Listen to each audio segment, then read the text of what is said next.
Mesdames, Mademoiselles et Messieurs, bienvenue sur le journal de ce jour. Le député Abdelhadi Israël a révélé que la mission des Nations Unies avait communiqué avec lui concernant sa participation au dialogue de Genève, conformément à la mission son respect pour le Parlement et son président et la décision rendue concernant la participation initiale au dialogue sur la base des exigences auxquelles la mission doit répondre.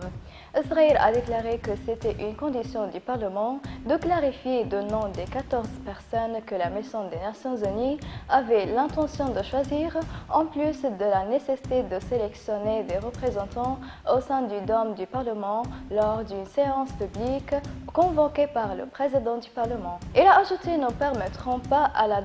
la sécurité ou tout employé de la mission de porter atteinte à ses pouvoirs au Conseil législatif élu par le peuple. Le député Ali Saïdi a déclaré que le discours du commandant en chef de l'armée, le maréchal Khalifa Haftar, vendredi, sur la place El-Kish à Benghazi, visait des terroristes et des partisans de l'extrémisme en Libye. Saïdi a souligné dans une interview télévisée que la crise en Libye est principalement la sécurité et que le peuple libyen doit unir ses forces pour lutter contre le terrorisme et les groupes extrémistes. Il a commenté le discours du commandant en chef sur les mercenaires que la Turquie envoie en Libye, déclarant: nous n'accepterons pas que la Libye soit un refuge sûr pour les terroristes. Le maréchal Khalifa Haftar est la dernière palle dans le cercueil de mercenaires en Libye.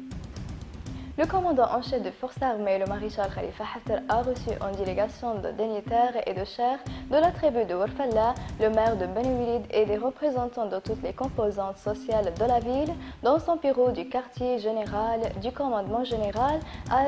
Al-Rajma. La délégation, selon le bureau d'information du commandement général, a exprimé le soutien des tribus, le parti pris des forces armées dans leur guerre contre le terrorisme, soulignant leur rejet total de l'ingérence turque dans les affaires du pays et amenant le gouvernement anticonstitutionnel de réconciliation aux mercenaires syriens pour combattre le peuple libyen. Pour sa part, le commandant en chef des forces armées a exprimé sa gratitude pour les positions honorables de la tribu Warfalla et de toutes les tribus libyennes dans leur soutien constant de eux à leur armée dans sa guerre contre le terrorisme.